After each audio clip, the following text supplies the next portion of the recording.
الحمد لله رب العالمين وبه استعين واشهد ان لا اله الا الله وحده لا شريك له واشهد ان محمدا عبده ورسوله اما بعد.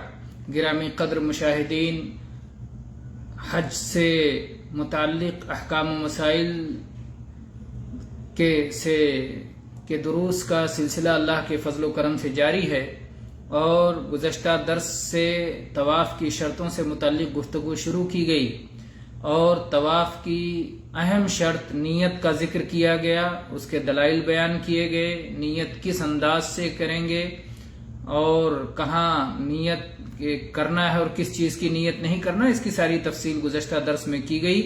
اور اسی طرح سے طواف کے لیے ایک شرط ستر پوشی، اس سے متعلق بھی گزشتہ درس میں گفتگو کی گئی.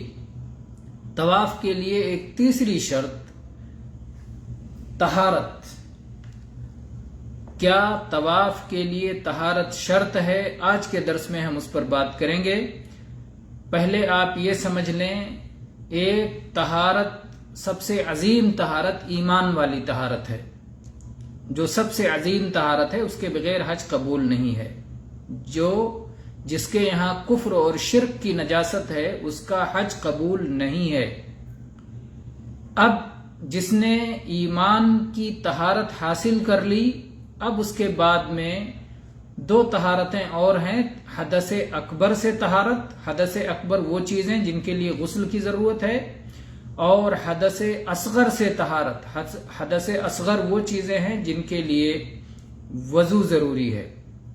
جہاں تک حدث اکبر سے طہارت کا مسئلہ ہے، یعنی غسل، جن چیزوں سے غسل ضروری ہے، غسل کیے بغیر طواف نہیں کیا جا سکتا. یہ اتفاقی مسئلہ ہے، اور اس لیے حیض والی خواتین جن کو ماہواری کا خون آ رہا ہے، وہ بلا عذر طواف نہیں کر سکتی ہیں. چنانچہ اس سلسلے میں صحیح حدیث موجود ہے، صحیح مسلم میں 1211 نمبر پر عائشہ رضی اللہ عنہا روایت کرتی ہیں کہ جب وہ حالت احرام میں تھیں اور انہیں حیض آ گیا، ماہواری کا خون آ گیا، تو اللہ کے نبی صلی اللہ علیہ وسلم نے ان سے ارشاد فرمایا، افعلی ما یفعل الحاج غیر اللہ تطوفی بالبیت حتی تطہری. حج کے سارے کام کرو. ایک حاجی جو کام کرتا ہے وہ سارے کام کرو، البتہ بیت اللہ کا طواف مت کرو. تو حالت حیض میں، حیض کے بعد، حیض سے پاک ہونے کے بعد غسل کی ضرورت ہوتی ہے، تو پاک ہونے سے پہلے حدث اکبر کی حالت میں طواف نہیں کیا جا سکتا ہے. یہ حدیث اس معاملے میں صاف صاف ہے. دوسری حدیث کے الفاظ ہیں حتی تغتسلی، یہاں تک کہ غسل کر لو، حتی تطہری یا حتی تغتسلی. تو نبی کریم صلی اللہ علیہ وسلم نے حیض کی حالت میں طواف کرنے سے منع کر دیا. اور فقہا کا یہ اصول ہے، النہی یقتضی الفساد، کہ جس چیز سے روک دیا جائے وہ عمل اگر کیا جائے گا تو فاسد ہوگا، ناقابل قبول ہوگا. اس لیے حیض کی حالت میں اگر کوئی عورت طواف کر لیتی ہے تو وہ طواف قابل قبول نہیں ہوگا. اسی طرح سے دوسری حدیث اس سلسلے میں عائشہ رضی اللہ عنہا ہی اسے روایت کرتی ہیں. یہ صحیح بخاری میں 1733 نمبر پر اور صحیح مسلم میں 1211 نمبر پر ہے. کہتی ہیں کہ نبی کریم صلی اللہ علیہ وسلم کی زوجہ مطہرہ صفیہ رضی اللہ عنہا کو حیض آ گیا. رسول اللہ صلی اللہ علیہ وسلم نے فرمایا، وَإِنَّهَا لَحَابِسَتُنَا، یہ تو ہمیں روک لے گی. یعنی حیض کی حالت میں جب طواف نہیں کر سکتی ہیں تو جب تک وہ لازمی طواف سے، طواف رکن سے فارغ نہیں ہوتی، تب تک انتظار کرنا پڑے گا. تو طواف جب تک وہ حیض کی حالت میں ہے، طواف افاضہ، طواف رکن جو حج کا ہے اسے نہیں کریں گی، تب تک وہ کر نہیں سکتی حیض کی حالت میں، تو ہمیں رکنا پڑے گا. تو آپ نے فرمایا یہ روکنے والی ہیں. تو اللہ کے نبی صلی اللہ علیہ وسلم کو اس بات کی خبر دی گئی کہ اللہ کے نبی انہوں نے طواف افاضہ کر لیا ہے. فقالوا یا رسول اللہ قد زارت یوم النحر، یہ 10 تاریخ کو انہوں نے طواف زیارت کر لی ہے، طواف افاضہ کر لیا ہے، اس کے بعد انہیں حیض کا خون آیا ہے. قال فلتنفر معکم، تو اللہ کے نبی صلی اللہ علیہ وسلم نے فرمایا پھر یہ تمہارے ساتھ کوچ کر سکتی ہیں، انہیں رکنے کی ضرورت نہیں ہے، اس لیے کہ طواف وداع کے سلسلے میں حائضہ خاتون کو رخصت دی گئی ہے کہ اس کے اوپر طواف وداع واجب اور لازم نہیں ہے۔ بقیہ لوگوں کے لیے آخری عمل، ہر حاجی کا آخری عمل یہ ہونا چاہیے کہ وہ بیت اللہ سے طواف کر کے مکہ سے نکلے، لیکن اگر کسی عورت کو حیض کا خون آ گیا تو اس کے لیے یہ طواف معاف ہے۔ تو اس حدیث سے بھی یہ معلوم ہوتا ہے کہ جب تک کوئی عورت حیض سے پاک نہ ہو جائے تب تک وہ کعبہ کا طواف نہیں کر سکتی ہے۔ اس سے معلوم ہوتا ہے کہ حدث اکبر سے طہارت شرط ہے، اور اس پر امام نووی نے اجماع نقل کیا ہے کہ تمام علماء امت اس بات پر متفق ہیں کہ حائضہ خاتون بلا عذر کعبہ کا طواف نہیں کر سکتی۔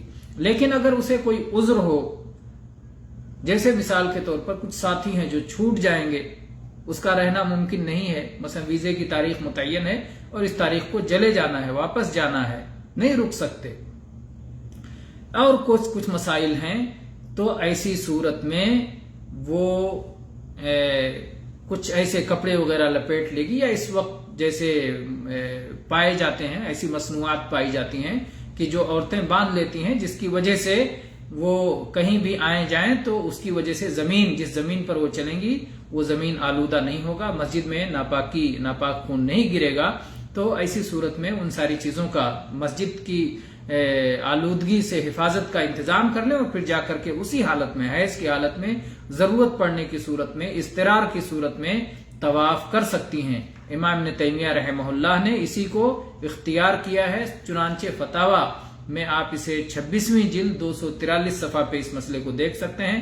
ایسے ہی امام ابن قیم رحمہ اللہ نے اسی کو اختیار کیا ہے، اعلام الموقعین میں کہتے ہیں تطوف بالبیت والحالۃ هذه وتكون هذه ضرورة مقتضية لدخول المسجد مع الحيض والطواف معه وليس في هذا ما يخالف قواعد الشريعة بل يوافقها كما تقدم إذ غايته سقوط الواجب أو الشرط بالعجز عنه ولا واجب في الشريعة مع العجز ولا حرام مع ضرورة۔ امام قیم رحمہ اللہ بہت وضاحت کے ساتھ یہ بات لکھتے ہیں کہ حیض کی حالت میں جب اسے اضطرار اور مجبوری کا مسئلہ ہو کہ اسے مکہ سے باہر نکلنا ہی ہے اور اتنا انتظار نہیں کر سکتی کہ حیض سے پاک ہو کر کے وہ طواف کرے، تو ایسی صورت میں یہ ایسی لازمی ضرورت ہوگی جس کی وجہ سے وہ مسجد میں جا سکتی ہے اور حیض کی حالت میں وہ طواف کر سکتی ہے، اور قواعد شریعت کی اس میں کوئی خلاف ورزی نہیں ہے بلکہ قواعد شریعت کی اس میں موافقت ہے، اس لیے کہ زیادہ سے زیادہ یہ بات کہی جا سکتی ہے کہ فرض ساقط ہو گیا یا شرط ساقط ہو گیا عجز کی بنا پر، عاجزی کی بنا پر، اور شریعت میں عاجزی کے ساتھ کوئی فرض نہیں، اور ضرورت کے ساتھ ضرورت کے وقت پر کوئی حرام نہیں، یعنی ضرورت کے وقت پہ حرام حلال ہو جاتا ہے اور فرض کے وقت پر ہر واجب ساقط ہو جاتا ہے، لازم نہیں رہ جاتا ہے۔ تو اسے اعلام الموقعین میں یا اعلام الموقعین میں امام ابن قیم رحمہ اللہ نے لکھا ہے۔ اسی بات کو امام ابن عثیمین رحمہ اللہ نے اختیار کیا ہے، اور لجنہ دائمہ سعودی عرب کی جو فتویٰ کی دائمی کمیٹی ہے اس نے بھی یہی فتویٰ دیا ہے کہ ضرورت کے موقع پر حائضہ عورت طواف کر سکتی ہے، اور اس کی دلیل قرآن مجید میں موجود ہے۔ اللہ تعالیٰ نے فرمایا فاتقوا اللہ ما استطعتم، اور ایسی ہی حدیث میں نبی کریم صلی اللہ علیہ وسلم فرمایا ہے وَإِذَا أَمَرْتُكُمْ بِأَمْرٍ فَأْتُوا مِنْهُ مَا اسْتَطَعْتُمْ، جب میں تمہیں کسی بات کا حکم دوں تو اپنی استطاعت کے مطابق اس پر عمل کرو۔ یہ حدیث صحیح بخاری میں 7288 نمبر پر اور صحیح مسلم میں 1337 نمبر پر موجود ہے۔ اور اسی طرح سے اس بات کو سمجھاتے ہوئے اہل علم نے یہ بھی کہا کہ صلاۃ کا درجہ، صلاۃ کا مقام طواف سے بھی عظیم تر ہے، اور اگر کوئی صلاۃ پڑھنے والا اس کی شرائط کی ادائیگی سے عاجز ہو، مثلا وہ طہارت نہیں کر سکتا ہے یا سطر پوشی نہیں کر سکتا ہے یا استقبال قبلہ نہیں کر سکتا ہے، تو اپنی حالت کے مطابق صلاۃ ادا کرے گا۔ تو جب صلاۃ میں یہ چیزیں ساقط ہو جاتی ہیں، معاف ہو جاتی ہیں، تو بدرجہ اولا طواف کی حالت میں معاف ہوں گی، اس لیے کہ اصول شریعت ہمیں یہ بتلاتے ہیں کہ بندہ جن شرائط سے عاجز رہ جائے وہ شرائط ساقط ہو جاتی ہیں. تو اسی طرح سے اس کی مثال طواف میں بھی ہے کہ اگر کوئی شخص اپنے طور پر چل کر طواف نہیں کر سکتا، اپنے قدموں پر چل کے طواف نہیں کر سکتا، اور ایسے ہی اپنے طور پر کسی سواری پر سوار ہو کر طواف نہیں کر سکتا، تو اسے کسی چیز پر لاد کر کے پھر اسے طواف کرا دیا جائے گا. اپنے طور پہ نہیں کر سکتا تو دوسرے لوگ اسے طواف کرا دیں گے، جبکہ اصل یہی ہے کہ آدمی چل چل کے اپنے قدموں پر طواف کرے. تو جب چل کے نہ طواف کر سکے تو اسے طواف کرا دیا جائے گا. یہ بھی اس بات پر دلیل ہے کہ ضرورت کے موقع پر حائضہ خاتون طواف کر سکتی ہے. اور جہاں تک مستحاضہ کا مسئلہ ہے، جس کی ماہواری میں گڑبڑی ہو گئی ہو اور استحاضہ کا خون آ رہا ہو، جس کی حالت میں پاک جیسا رویہ کیا جاتا ہے، یا اسی طرح سے کوئی ایسا بندہ جسے پیشاب ٹپکنے کی بیماری ہے، سلسل بول جسے کہتے ہیں، یا اس طرح کی کوئی بیماری ہے، تو ایسے لوگ بھی طواف کریں گے اسی حالت میں، اور ان پر کوئی حرج نہیں ہے، اور اس پر اہل علم نے اجماع نقل کیا ہے. اب دوسرا مسئلہ ہے، یہ تو رہا حدث اکبر سے طہارت کا مسئلہ. حدث اصغر سے طہارت یعنی وضو، کیا باوضو ہونا ضروری ہے؟ اس سلسلے میں اہل علم نے اختلاف کیا ہے، اور بعض علماء اس طرف گئے ہیں کہ نہیں، حدث اصغر سے بھی طہارت ضروری ہے، باوضو ہونا شرط ہے. اور اس کی دلیل عائشہ رضی اللہ عنہا کی حدیث پیش کرتے ہیں جو صحیح بخاری میں 1641 نمبر پر اور صحیح مسلم میں 1235 نمبر پر آئی ہے کہ اول شیء بدأ به حين قدم مکہ انہ توضأ ثم طاف بالبیت، کہ اللہ کے نبی صلی اللہ علیہ وسلم جب مکہ مکرمہ پہنچے تو آپ نے سب سے پہلا کام یہ کیا کہ آپ نے وضو فرمایا اور اس کے بعد کعبہ کا طواف کیا، بیت اللہ کا طواف کیا. تو آپ نے وضو کیا پھر طواف کیا، اور اللہ کے نبی صلی اللہ علیہ وسلم کا عمل یہ قرآن پاک کی تفسیر ہے، یہ بیان ہے امت کے لیے. اور آپ نے جو کچھ کیا ہے، آپ نے فرمایا خذوا عنی مناسککم، مجھ سے اپنے حج کا اور عبادت کا طریقہ سیکھ لو، اور اس کے خلاف کوئی دلیل موجود نہیں ہے. اس سے معلوم ہوتا ہے کہ باوضو ہونا طواف کے لیے شرط ہے. اسی طرح سے حیض سے متعلق جو روایت ہے کہ اللہ کے نبی صلی اللہ علیہ وسلم فرمایا کہ اس وقت تک طواف نہیں کرنا جب تک کہ پاک نہ ہو جانا، اس سے بھی استدلال کیا گیا ہے کہ اللہ کے نبی صلی اللہ علیہ وسلم نے گویا پاکی کو شرط قرار دیا. اسی طرح سے وہ حدیث بھی جس حدیث میں اللہ کے نبی صلی اللہ علیہ وسلم نے یہ فرمایا ہے الطواف بالبیت الصلاۃ، کہ طواف بیت اللہ کا طواف یہ صلاۃ ہی کی طرح ہے، البتہ اس میں بات چیت اور گفتگو کی اجازت دی گئی ہے. تو اہل علم نے کہا کہ جس طرح سے طواف کو صلاۃ کی طرح قرار دیا گیا تو تمام امور میں صلاۃ ہی کی طرح ہوگا، سوائے ان امور کے جن کا استثناء ثابت ہو جائے. تو جب استثناء ثابت ہو گیا کہ اس میں گفتگو کر سکتے ہیں، اس میں حرکت کر سکتے ہیں، اس میں چل پھر سکتے ہیں، ظاہر طواف چلنے ہی کا نام ہے، تو ان کا استثناء ثابت ہو گیا تو یہ سب کر سکتے ہیں. لیکن جن کا استثناء ثابت نہیں ہے وہ لازم رہے گا، جیسے کہ باوضو ہونا. تو اس سے بھی استدلال کیا گیا ہے. لیکن دوسرے اہل علم اس بات کی طرف گئے ہیں کہ باوضو ہونا سنت ہے، فرض نہیں ہے، لازم نہیں ہے. طواف کے لیے باوضو ہونا سنت ہے.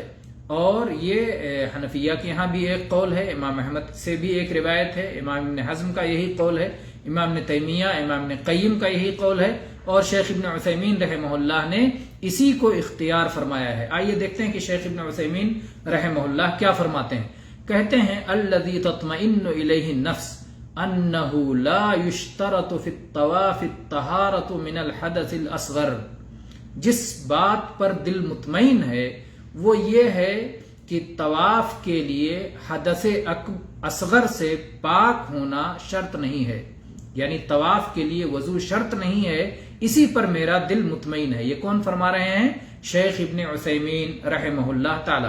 کہہ رہے ہیں لکنھا بلا شک افضل واکمل واتبع للنبی صلی اللہ علیہ وسلم، لیکن اس میں کوئی شک نہیں کہ باوضو طواف کرنا زیادہ بہتر ہے، زیادہ کامل ہے، نبی کریم صلی اللہ علیہ وسلم کی اتباع کے زیادہ مطابق ہے۔ افضل، اکمل، اتبع، باوضو ہو کر طواف کرنا ہے۔ ولا ينبغي ان يخل بها الانسان لمخالفة جمهور العلماء في ذلك، اور بلا طہارت، بلا وضو طواف کرنا یہ مناسب نہیں ہے، اس لیے کہ جمہور علماء امت کی اکثریت وضو کرنے کو طواف کے لیے شرط بتاتی ہے، تو اس لیے ان کی مخالفت کرنا بلا ضرورت یہ مناسب نہیں ہے۔ انسان جائے پہلے وضو کرے اور وضو کرنے کے بعد طواف کرے، یہی اسے کرنا چاہیے۔ لیکن احیانا یضطر الانسان، لیکن کبھی کبھی انسان مجبور ہو جاتا ہے۔ مثل لو احدث اثناء طوافه فی زحام شدید، لیکن اگر کبھی ایسا ہو جائے، مثلا اگر کبھی ایسا ہو جائے کہ سخت بھیڑ بھاڑ ہو اور اس دوران اس کا وضو ٹوٹ جائے، فالقول بأنه يلزمه ان يذهب ويتوضأ ثم يأتي في هذا الزحام الشديد لا سيما اذا لم يبق اليه الا بعد شوط ففيه مشقة شديدة، وما كان فيه مشقة شديدة ولم يظهر فيها النص ظهورا بينا فإنه لا ينبغي ان نلزم الناس به بل نتبع ما هو الاسهل والایسر۔ شیخ ابن عثیمین رحمہ اللہ فرماتے ہیں کہ سخت بھیڑ بھاڑ میں انسان کا وضو ٹوٹ گئے، اور خصوصاً ایسے وقت میں جب کہ اس کا چند ایک چکر ہی باقی رہ گیا، مثال کے طور پر 7 چکر پورا کرنے پر طواف مکمل ہوتا ہے، 6 مکمل کر لیا، 7واں مکمل کرنے سے پہلے وضو ٹوٹ گیا، یا 5 مکمل کر چکا تھا، 6 میں وضو ٹوٹ گیا۔ اب اگر کوئی کہتا ہے کہ وضو ٹوٹ گیا تو سب فاسد ہو گیا، اب جاؤ دوبارہ وضو کرو، وضو کر کے آؤ، پھر پہلے چکر سے شروع کرو اور مکمل کرو، اس لیے کہ آخر میں بھی اگر وضو ٹوٹا تو پورا خراب ہو گیا، بیکار ہو گیا۔ وضو آخر تک باقی رہنا چاہیے، اس کے بغیر تو کچھ بھی قبول نہیں۔ ایسا نہیں کہ وضو کر کے آؤ گے پھر اس سے پہلے اس کے آگے سے پورا کرو گے، نہیں، ایسا نہیں ہے، شروع سے پورا کرنا پڑے گا۔ تو ایسی صورت میں اگر یہ فتویٰ دیا جائے تو ایک انسان پر سخت مشقت ہے، معمولی مشقت نہیں ہے، اس مسئلے میں سخت مشقت ہے۔ اور کوئی ایسا مسئلہ جس میں انسان پر سخت مشقت ہو اور کوئی واضح نص شریعت کی جو بالکل ظاہر ہو کہ یہ ایسا کرنا لازم ہے، اس کے بغیر ہم اللہ کے بندوں پر کوئی چیز لازم نہیں کر سکتے۔ شیخ ابن عثیمین رحمہ اللہ فرماتے ہیں کہ جب ایک ایسا عمل جس میں سخت مشقت ہے اور شرعی دلیل بالکل واضح نہیں ہے کہ ایسا کرنا لازم ہے، تو ہم اللہ کے بندوں پر یہ مشقت کیسے ڈال سکتے ہیں؟ ایسی صورت میں ہم لوگوں پر یہ لازم نہیں کر سکتے، بلکہ جو زیادہ آسان ہے، جس میں سہولت ہے، جس میں یسر ہے، ہم اسے اپنائیں گے۔ لأن الزام الناس بما فيه مشقة بغیر دلیل واضح مناف لقوله تعالی یرید اللہ بکم اليسر ولا یرید بکم العسر، اس لیے کہ لوگوں کو کسی مشقت والی چیز کا پابند کرنا، کسی مشقت والی چیز کا پابند کرنا بلا کسی واضح دلیل کے، یہ اللہ تعالیٰ کے اس فرمان کے خلاف ہے، جس میں اللہ تعالیٰ فرماتا ہے کہ اللہ تعالیٰ تمہارے ساتھ آسانی چاہتا ہے، مشکل نہیں چاہتا۔ سورہ بقرہ کی آیت نمبر 185 میں اللہ تعالیٰ نے فرمایا یرید اللہ بکم اليسر ولا یرید بکم العسر، اللہ تعالیٰ تمہارے ساتھ آسانی چاہتا ہے، تمہارے ساتھ دشواری اور پریشانی نہیں چاہتا۔ تو لہٰذا ہم کسی ایسی دشواری میں لوگوں کو کسی دشواری کا پابند نہیں کر سکتے جس سلسلے میں واضح اور کھلم کھلا صریح اور صاف صاف دلیل نہ ہو، اور اس مسئلے میں کوئی واضح اور صریح دلیل نہیں ہے، لہذا ہم طواف کرنے میں وضو کو شرط قرار نہیں دے سکتے۔ یہ شیخ کی دلیل ہے جسے انہوں نے شرح ممتع کی 7ویں جلد میں صفحہ 101 میں اور اسی طرح سے 7ویں جلد کی صفحہ 262 میں ذکر کیا ہے۔ تو شیخ نے بہت وضاحت کے ساتھ یہ بات کہی ہے کہ وضو سنت ہے لیکن طواف کی صحت کے لیے شرط نہیں ہے۔ اور اس طرح سے اس کی دلیل یہ بھی ہو سکتی ہے کہ نبی کریم صلی اللہ علیہ وسلم کی کسی حدیث سے یہ بات ثابت نہیں ہے، جبکہ آپ کے ساتھ حج کرنے والے اور عمرہ کرنے والوں کی اتنی بڑی تعداد تھی کہ آپ نے کسی بھی ایک شخص کو وضو کرنے کا حکم دیا ہو۔ آپ نے خود ضرور البتہ وضو کیا اور وضو کر کے آپ نے طواف کیا، لیکن آپ نے اس کا اعلان کروایا ہو، اس کا کسی شخص کو حکم دیا ہو یا ایسے ہی نجاست سے بچنے کا حکم دیا ہو، کسی بھی حدیث میں نہیں ہے۔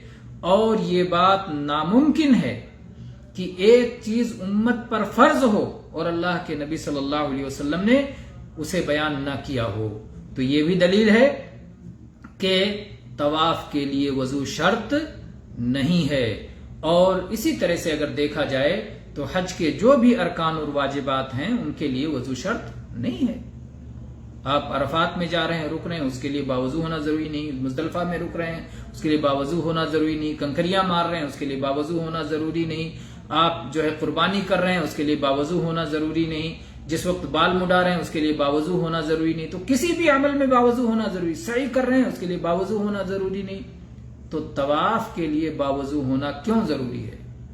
اس کی واضح دلیل ہونا چاہیے اور اس کی کوئی واضح دلیل نہیں ہے، اسی لیے یہی مسئلہ راجح معلوم ہوتا ہے اور طبیعت اسی پر مطمئن ہے، جیسا کہ شیخ ابن عثیمین رحمہ اللہ فرماتے ہیں کہ طواف کے لیے وضو سنت ہے، شرط نہیں ہے۔ واللہ تعالی عالم، وصلی اللہ علی نبینا وسلم، والحمد للہ رب العالمین۔